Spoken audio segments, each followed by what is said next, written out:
Vale, vale, pues empezamos. Bienvenido. Muchas gracias, David, por aceptar esta invitación. Y, y vamos a hablar de neurociencia. Vale, pues yo, una persona Pues sí, súper referente en neuroeducación, por los libros que publicas para que los entendamos todos, para los profes también, para las familias. Nos traduces los artículos científicos y, y haces esa gran labor social. Bueno, para quien no sepa, David, bueno, ¿quién es? Pero seguro que sí, es profesor de la Universidad de Barcelona, especialista, ¿no?, en neurociencia no, en el estudio del cerebro, ¿no? Lo que pasa que ahora ya también te dedicas los últimos años a hacer de este puente, ¿no?, entre los estudios científicos del cerebro y la educación. ujú. ¿Cómo podemos eso llevarlo a las aulas, ¿no?, a la práctica, a estos estudios científicos, ¿no? ¿Estoy diciéndolo bien? Sí, sí, perfecto, perfecto. Nosotros lo llamamos neuroeducación, que es esta mezcla. Es aprovechar lo que sabemos sobre el cerebro para continuar avanzando en los proyectos educativos. Ajá, qué bien, qué bien. Y vale, ¿y qué nos puedes decir de qué estrategias o cómo podemos utilizar el conocimiento de la neurociencia para ir un poco avanzando, ¿no? Porque a mí me parece que seguimos en las aulas como muy estancados, ¿no?, en el sistema de siempre. ¿Qué nos dice la neurociencia que podemos hacer para mejorar el sistema un poco de enseñanza, de aprendizaje? A ver, estancados no estamos.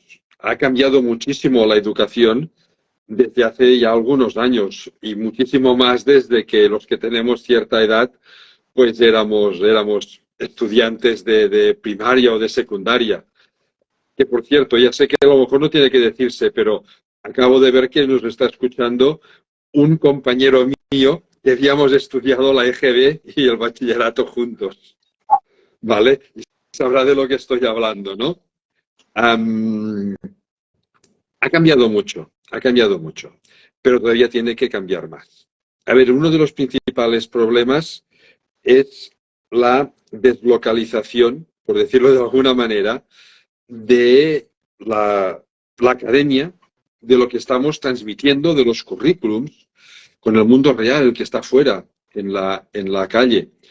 Uno de los conocimientos que se han obtenido estas últimas 2 décadas sobre el cerebro es que aprende muchísimo mejor todo aquello que tiene una implicación con la vida real, pero que tiene que ver, las niñas y los niños, los adolescentes, tienen que percibir que aquello que están estudiando, que aquello que están aprendiendo, que el esfuerzo que se les pide, porque aprender requiere de un cierto esfuerzo, tiene una Sí. translación directa a su vida real, no a nuestra vida real de cuando nosotros éramos jóvenes o de otra época, sino a su vida real actual. Igual que nos sucedía a nosotros pues hace pues 40 o 50 años o solo 30 los que sois más jóvenes, ¿no?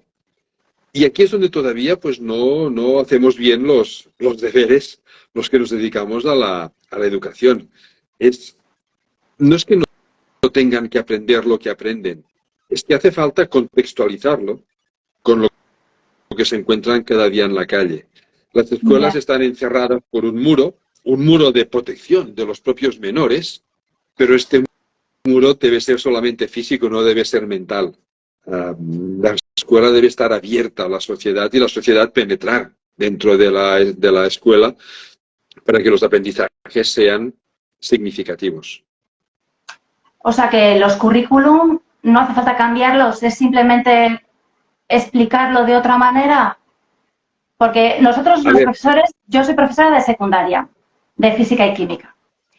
Y lo que muchas veces nos agobia es la programación, que es muy larga. sí, Entonces, parece que para meter cosas hay que sacar algo, ¿no? O no, sí, o no. justamente, sí, sí, sí, justamente es lo que iba a comentar. Es decir, los currículums hay que cambiarlos, sí, hay que cambiarlos, pero no para hacerlos más fáciles, no para explicar cosas diferentes, sino para explicar menos cosas. son tan densos que no hay tiempo para poder reflexionar sobre aquello que se está aprendiendo. Cuando digo que hay que contextualizarlo con la vida real, con la vida actual, lo que significa es que cuando estamos estudiando, no sé si tú das, yo qué sé, física y química, y estás explicando, yo qué sé, el movimiento uniformemente acelerado, no es solo darles una fórmula y que calculen unos valores. Es de eso cómo se refleja en su vida. Se refleja en cuando conducen una bicicleta cuesta abajo, por ejemplo. Bueno, pero esto necesitas un tiempo para que se den cuenta, para que lo reflexionen, incluso a veces, según qué, para que lo experimenten, para que se den cuenta que si se sientan encima de un monopatín en la rampa del colegio, cuanto más abajo está, más rápidos van. Pero eso no hace falta tiempo. Claro, tiempo tenemos el que tenemos. No es que tengan que estar más tiempo dentro del centro educativo. Ya demasiado tiempo están muchas veces, ¿no? Es esponjar los currículums para que, sin disminuir la dificultad, tengan tiempo para pensar, extrapolar, buscar ellos mismos ejemplos, buscar informaciones, terminar de construir por sí mismos todo este conocimiento. Ya. Pues a ver si nos reducen las programaciones para que podamos ir un poco en esta línea.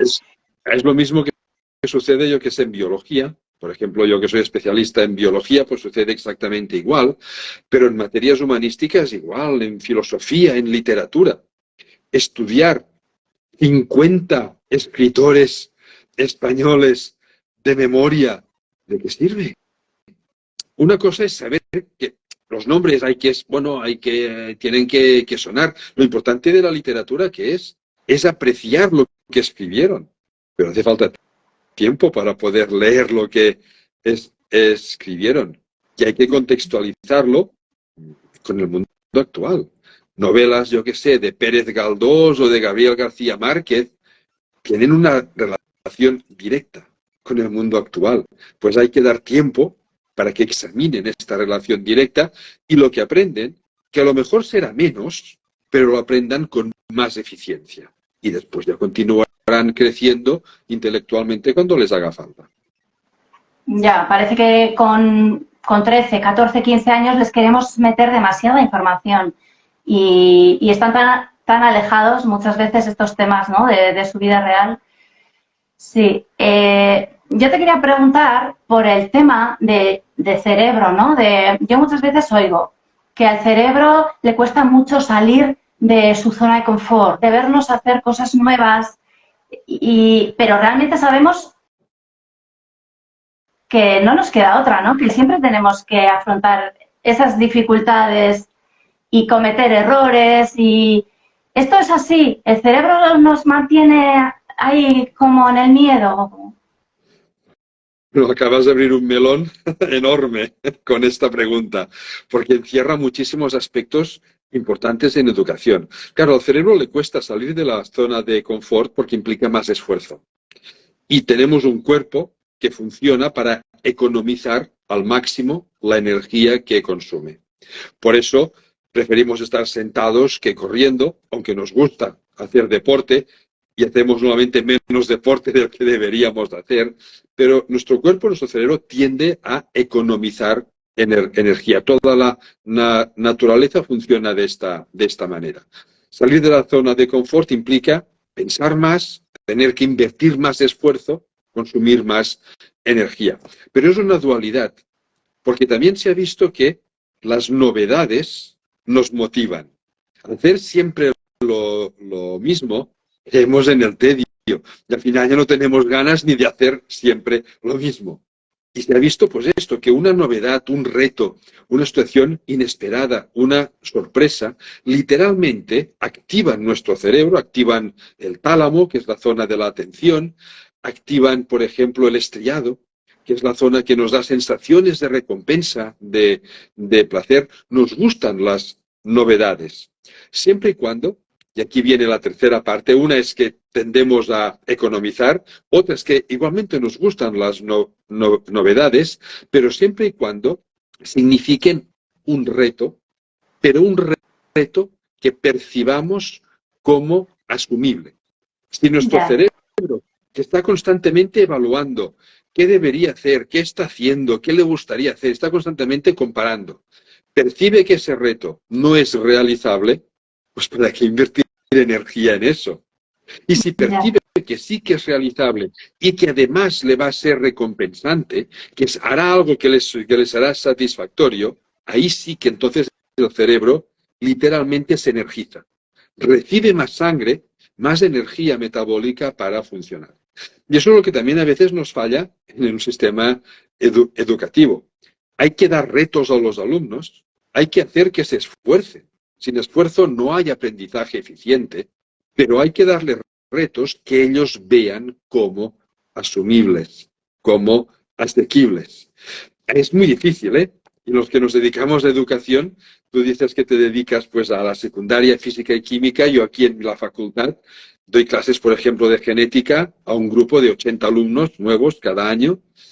Y en un grupo de 25, 30, ya no digamos de 80 alumnos, hay aquellos que un reto, para ya. ellos no es un reto porque lo ven demasiado fácil, y el mismo reto para otros es tan difícil que lo ven como inasequible. La dificultad es plantear una estrategia que podamos ir creciendo poco a poco, reto a reto, para que aquel que es, bueno, pues más ligero de mente, igualmente le estimule, y aquel que le cueste más, pues también los vea como asequibles y poco a poco vaya también incrementando sus conocimientos. Esta es la gran dificultad y aquí es donde la pedagogía tiene muchísimo trabajo que hacer todavía.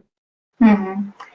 Está relacionado lo que nos está diciendo con la motivación, ¿verdad? Tú hablas en tus libros de lo que es la motivación, ¿no? Y está relacionada con que el reto sea asequible, ¿no?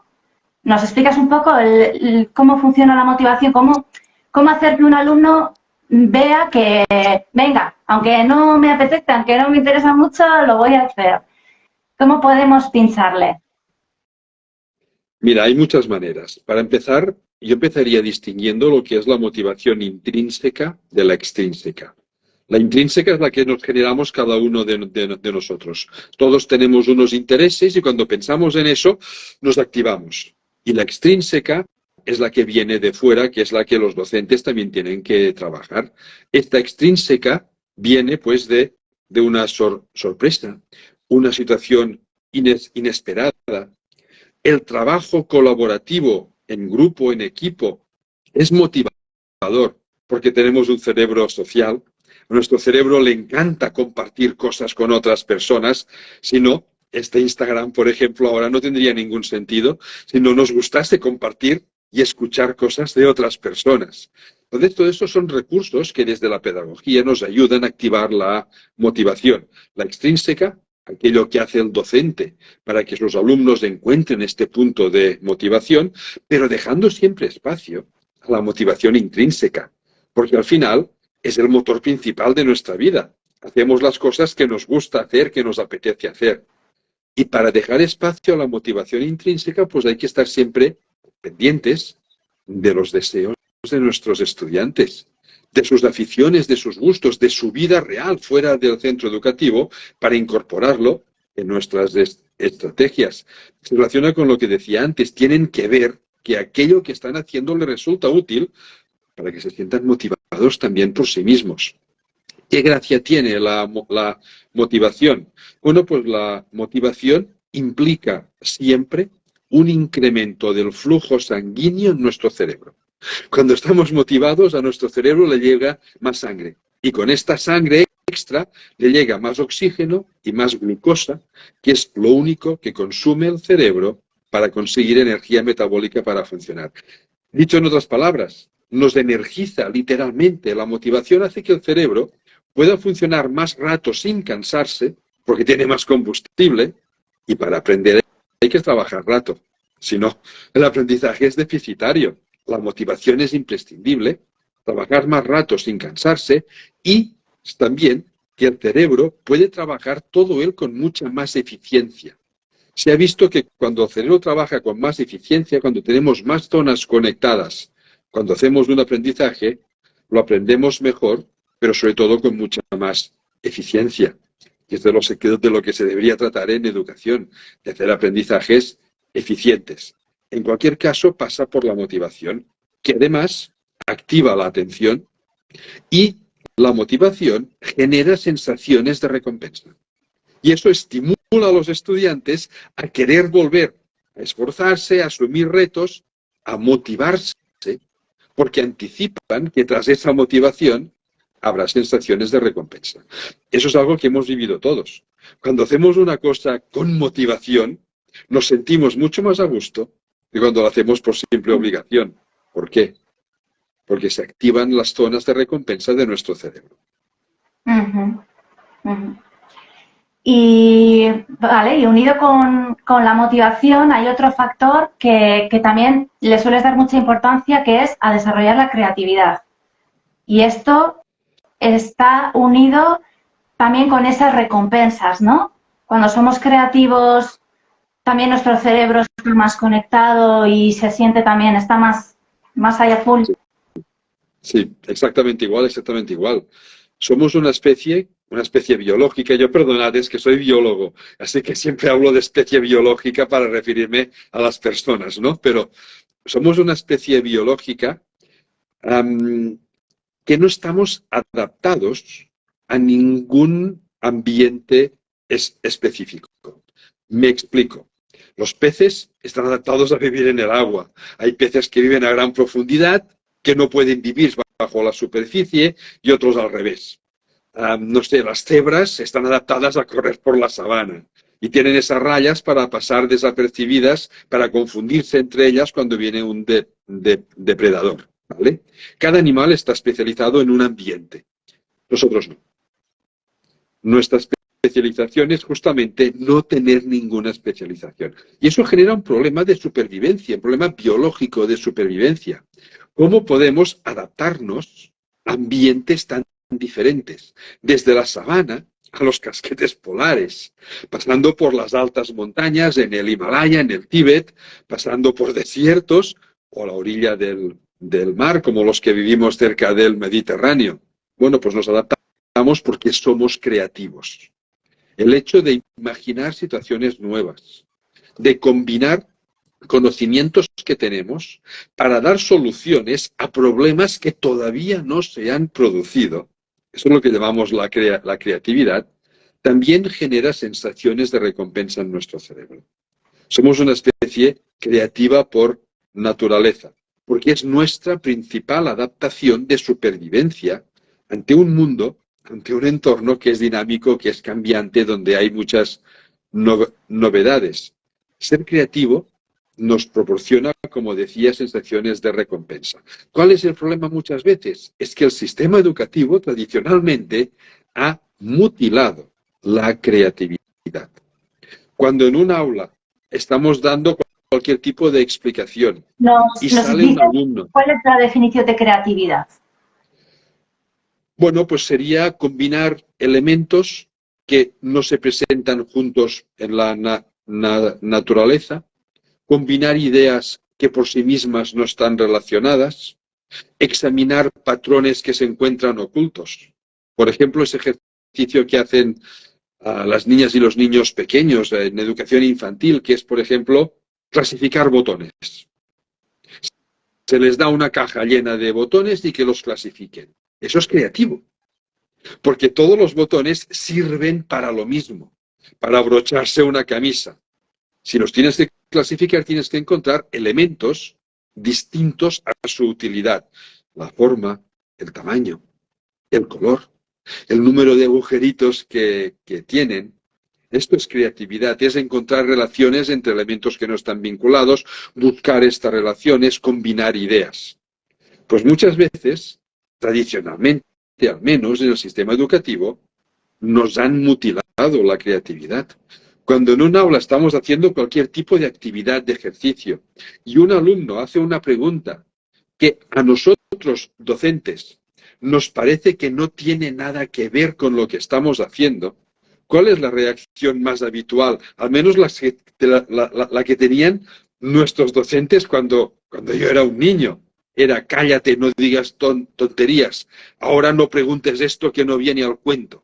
Claro, a lo mejor, no es el mejor momento para preguntarlo.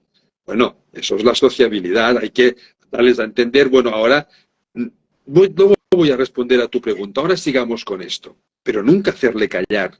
¿Por qué? Porque si él pregunta eso, es que su cerebro ha conectado lo que estamos haciendo con Con ideas algo. que ya tenía previas. Y eso es creativo. Cuando te hacen callar, están Ya, mutilando tu creatividad. ¿Qué percepción tienes? Estas relaciones que hace mi cerebro no solo no son útiles, sino que encima me riñen. ya. Ujú, ya. Y vale, y el concepto de inteligencia, porque esto tela con cómo definimos la inteligencia. ¿Esto se puede cuantificar o ya es un concepto tan amplio hoy en día, ¿no? Mira, es un concepto muy amplio y es difícil de definir. La inteligencia es la aplicación de los conocimientos que tenemos a nuestro entorno. Se puede medir, bueno, hay el coeficiente de inteligencia a través de unos ejercicios pues, que se puntúan de una manera o de otra, pues sale un numerito y que te dice, pues bueno, cómo estás situado dentro de la población en general en cuanto a tu inteligencia. Pero es un concepto muy relativo. A mí me gusta poner mucho un ejemplo y es que si ahora vamos a una de estas etnias que todavía viven como cazadores y recolectores, hay algunas en el Amazonas todavía, cada vez hay menos, pero todavía quedan. Vamos a uno de esos grupos humanos y les pasamos un test de inteligencia estándar, puntuarían fatal, pero fatal. Pero Ya, es que si a nosotros que vivimos aquí, en una ciudad, yo por ejemplo vivo en Barcelona, en una gran ciudad, me hiciesen un test de inteligencia adaptado a la vida del Amazonas como cazador y recolector, es que saldría todavía peor. Es que yo no sobreviviría un día solo en el Amazonas, porque no sabría qué hacer. Claro, ¿qué inteligencia tengo? La tengo adaptada al ambiente donde vivo, donde me he formado, donde trabajo, y completamente desadaptada a otros ambientes. Pues es tan difícil definir la inteligencia. Además, este coeficiente de inteligencia tradicionalmente se mide en cuanto a aspectos de lógica y matemática, aspectos de lingüística y aspectos de geometría espacial y pocas cosas más. Pero es que es mucho más compleja. El hecho de estar interactuando con otras personas es también inteligencia. Hay personas muy hábiles en las relaciones sociales y otras que no lo somos tanto.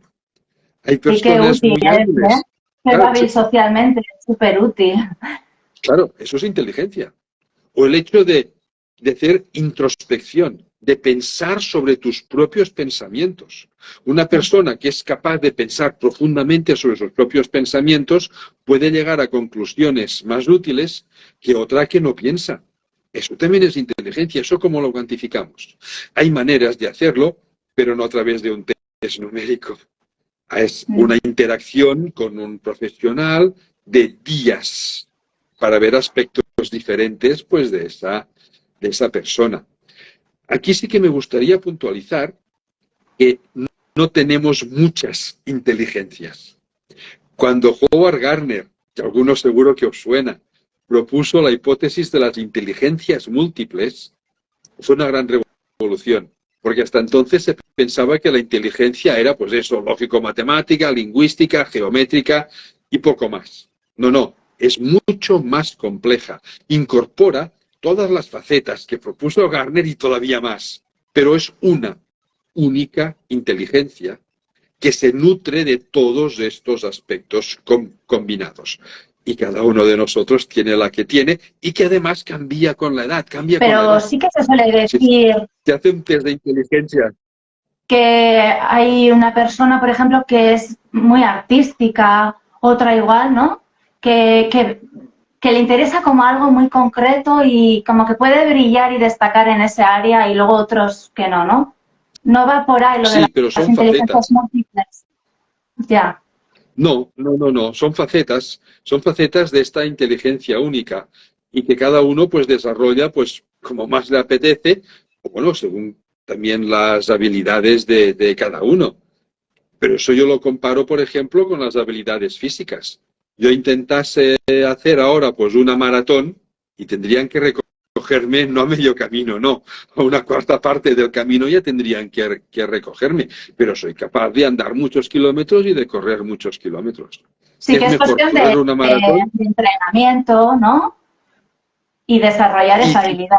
y de habilidades intrínsecas también. No todo el mundo nace con el físico para correr una maratón, ni todo el mundo nace pues con un cerebro capaz de entender los secretos de la física cuántica, por ejemplo, ¿no?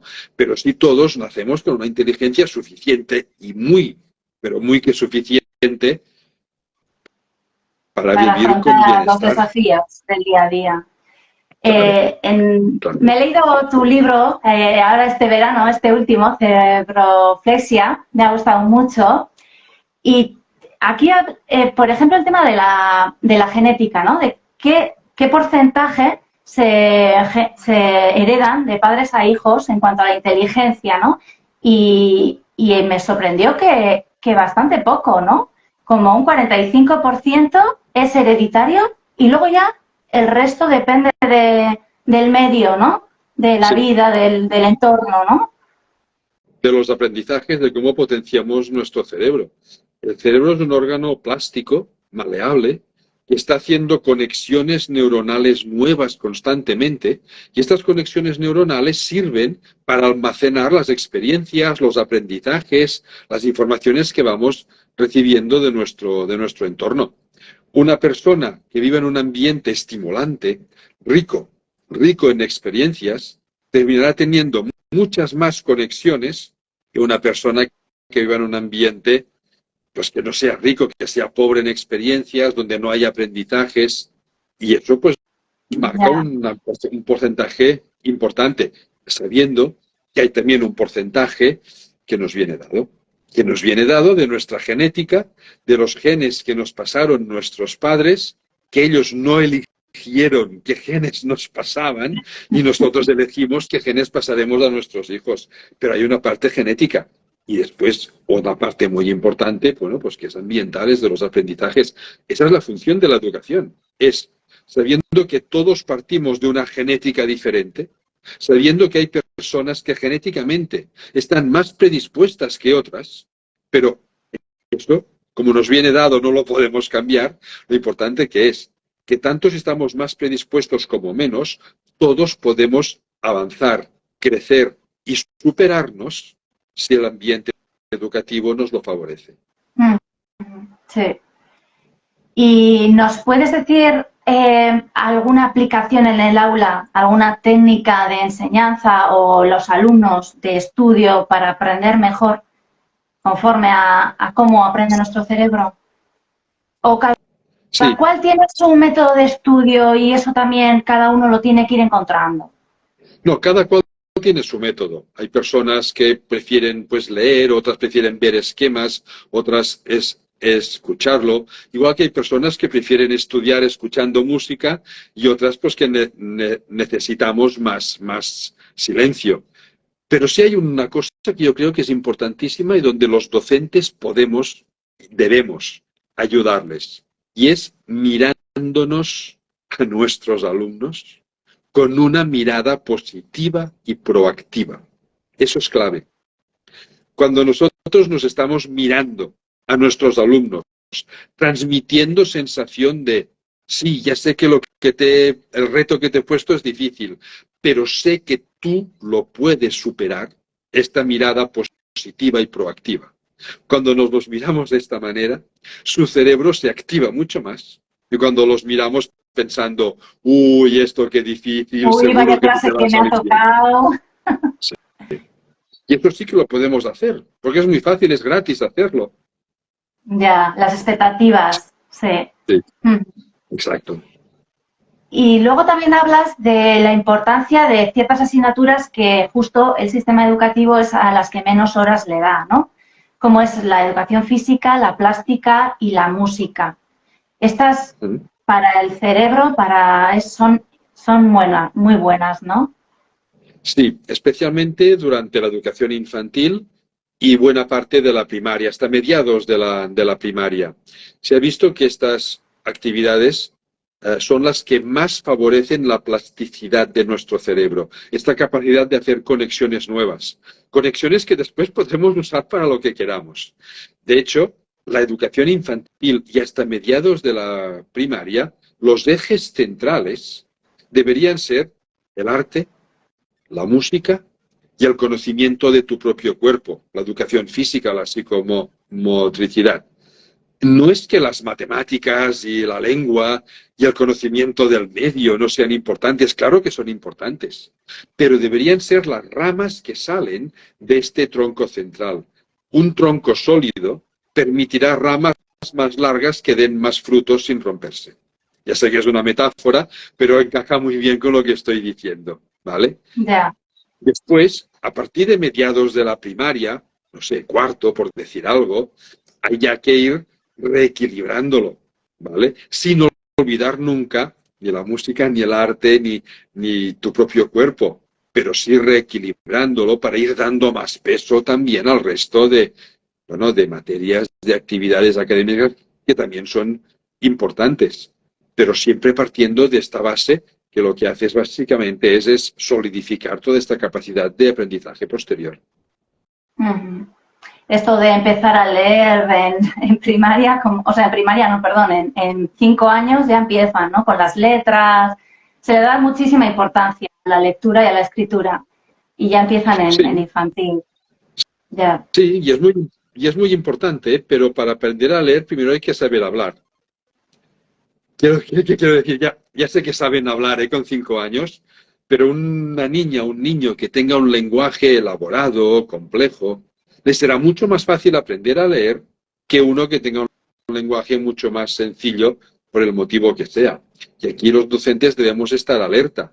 Cuando vemos pues, unos alumnos que todavía no se expresan muy correctamente, trabajemos primero el lenguaje oral y después ya vendrá la lectoescritura. Si no, es empezar la casa por el tejado, ¿vale? Mm, Y para leer y escribir hay que tener también referentes. No es solo leer y escribir, es leer y qué leo. ¿Y por qué tengo que leer? Y ahí los docentes también podemos, docentes y familia, podemos acompañarles mucho. Leer por diversión, leer para aprender. Hay muchas maneras de leer. Lo que nunca se debe hacer es obligarles a leer a través, iba a decir, de castigos. O te lees 5 páginas o mañana no ya, vamos al circo. Pues no, porque eso es relacionar la lectura con una incomodidad. Y así pues no se aprende bien. ya. Ujú. Y yo invito a la gente que está con nosotros por aquí en directo, que ahora hay 29 personas, que pregunten por el chat, que pregunten lo que quieran, que ya estamos terminando. Tengo dos preguntas más. Yo hay, bueno, una frase que te tengo que preguntar en cuanto a, yo una vez le escuché a Francisco Mora casi gritar que los animales no tienen sentimientos, ¿no? Esto pues sabiendo muy bien lo que es emoción, lo que es sentimiento y claro, muchos tenemos en casa mascotas y te quería preguntar hasta dónde el cerebro de un perro, de un gato que podamos tener en casa en cuanto a sus sentimientos. ¿Qué siente? ¿Nos puedes decir? Es muy difícil. Es una pregunta, me acabas de hacer una pregunta de las de suspenso seguro, porque no sé muy bien qué decirte. No, a ver, es un tema difícil. Básicamente, lo primero que tenemos que hacer es distinguir emociones de sentimientos. Sí. La emoción, la emoción es una reacción instintiva ante una situación que requiere una respuesta urgente. Cualquier respuesta reflexiva siempre es más lenta. Y cuando hay urgencia, es el papel de las emociones. El miedo para escondernos o huir ante una amenaza, la ira para defendernos agresivamente, para no sufrir daño ante una amenaza, la tristeza para curar literalmente un, uh, una una rotura emocional previa, la alegría para comunicar confianza. Todas las emociones son importantes, todas son valiosas. Algunas nos dan sensaciones agradables y otras desagradables, pero todas son importantes. El sentimiento es la racionalización que hacemos de un estado emocional. Claro, las personas tenemos sentimientos, sí, seguro, porque podemos racionalizar la tristeza, podemos racionalizar el miedo, la ira, lo que sea. Los animales pueden racionalizarlo y ahí está la gran duda, porque no sabemos hasta qué punto pueden racionalizar, porque su forma de comunicar es muy diferente a la nuestra. Lo que sí sabemos es que muchos animales tienen empatía y eso es muy importante. Y tal vez a veces lo que confundimos es el sentimiento que puede tener un animal con esta empatía. Un perro ve a una niña, a la niña de su casa, que está triste, y el perro va y la lame e intenta animarla. Eso es de empatía, se da cuenta de que está triste. Lo que no quiere decir que el perro entienda lo que es la tristeza. ¿Vale? Ya. Y aquí es donde está la gran dificultad. Es decir, no puedo contestar ni sí ni no, porque todavía no es un tema que todavía está abierto. Pero lo que sí está claro es que los animales pueden empatizar entre ellos y con nosotros. Incluso los caballos. Los caballos muestran una gran empatía con respecto a sus jinetes. Ya no. Sí, hay caballos, además hay terapias con caballos, ¿no? Que se les llevan a los hospitales. Sí. Exactamente por eso, porque empatizan con mucha facilidad. Ya no hay que decir los primates, los chimpancés y compañía. También empatizan muchísimo. Ha preguntado por aquí una que cuando hemos hablado de arte nos referíamos a música, a plástica, a las dos áreas.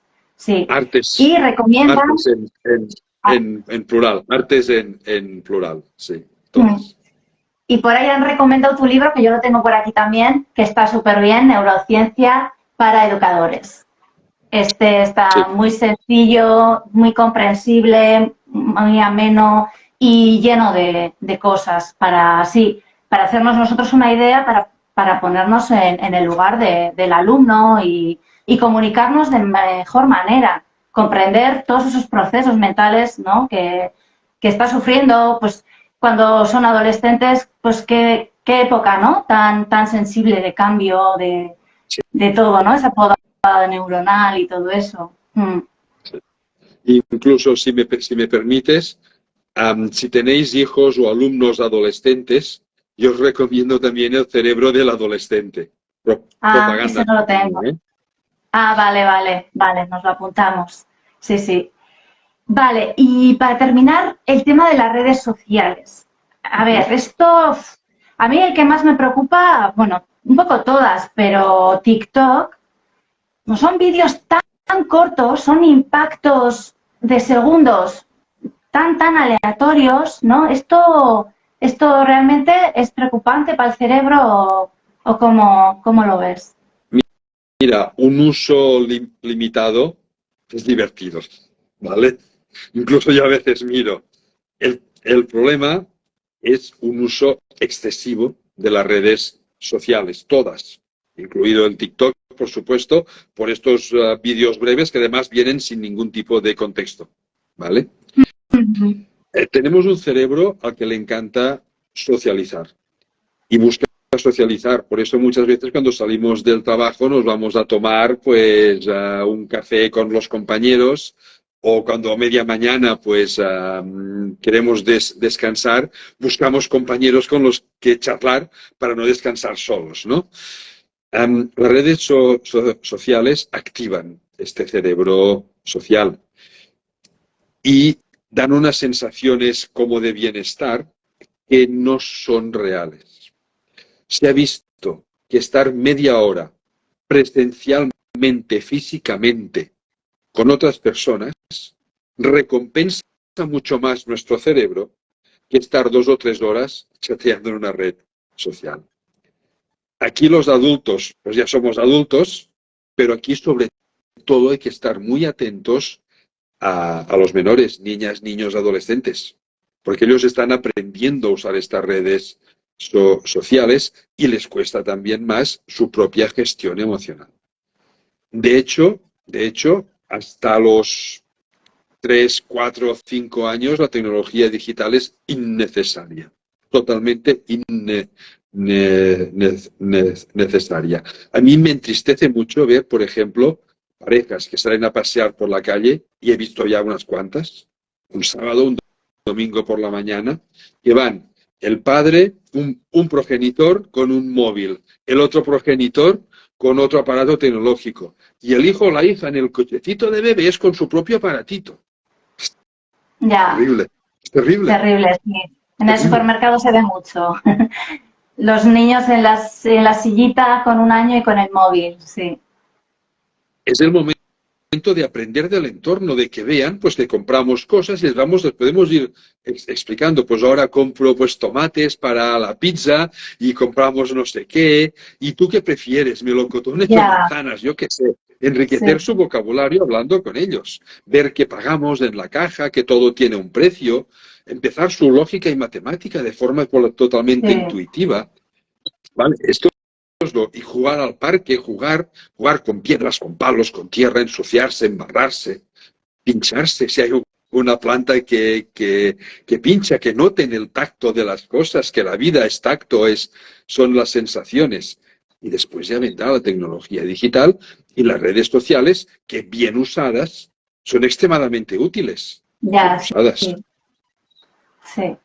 en su medida. Por aquí teníamos una pregunta. ¿Cómo influye en el cerebro un apego seguro o cualquier otro inseguro? Mira, un apego seguro transmite sensaciones de confianza y de autoconfianza. Y estas sensaciones de confianza y autoconfianza son los que te permiten después ir progresando según cuáles sean tus objetivos vitales. Una persona que no confía en sí misma se dejará influenciar muchísimo más por su entorno que una persona que sí confía en sí misma. Y las relaciones de apego afectivo, de apego emocional, no sobreprotector, ¿vale? La sobreprotección es tan mala para el cerebro como un apego negativo, o sea, falta de apego, pues va muy relacionado con lo que decía antes.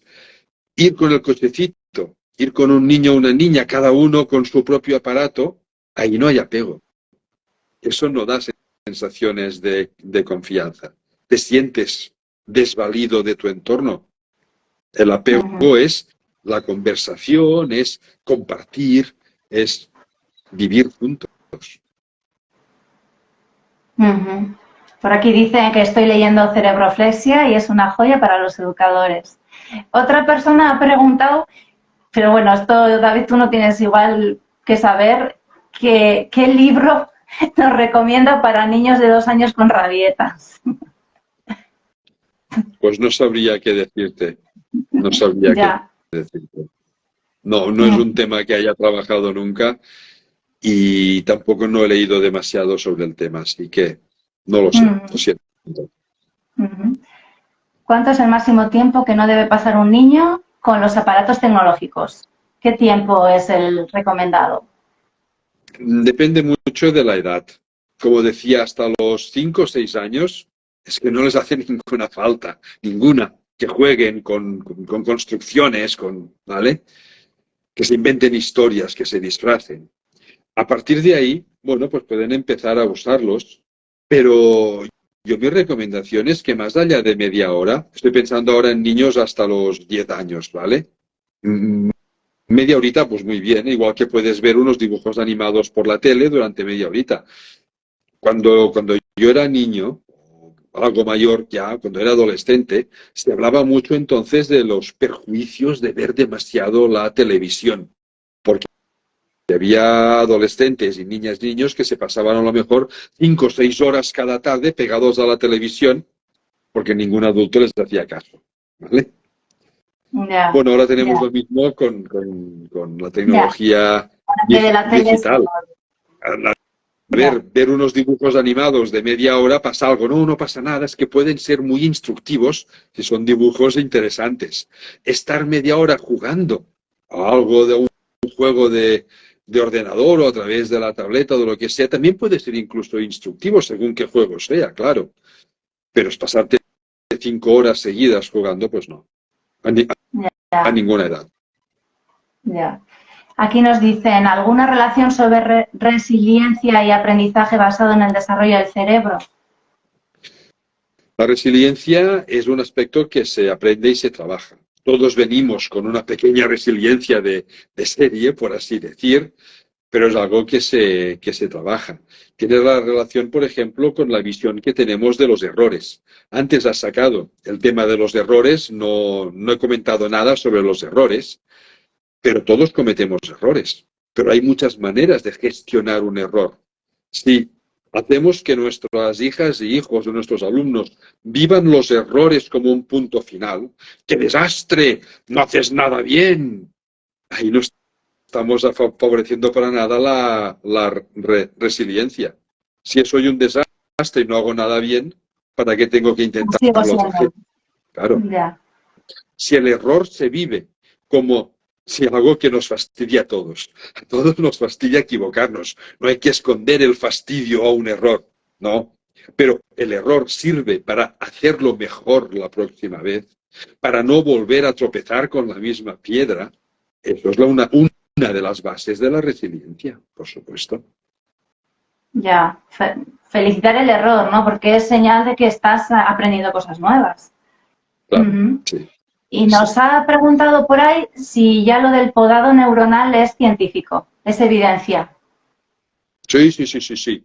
Hay dos momentos durante la infancia y la adolescencia donde se produce un podado neuronal que viene controlado biológicamente. Uno es al final de la primera infancia. Simplemente se han hecho muchas más conexiones de las que después serán necesarias y hay que eliminar algunas para que el cerebro gane en fluidez de funcionamiento. Y la segunda es en la adolescencia, porque hay que eliminar todas las conexiones que mantenían los comportamientos propios de la infancia y dejar espacio para adquirir los comportamientos propios de la juventud y la edad adulta. Vale, pues ya está, no tenemos más preguntas.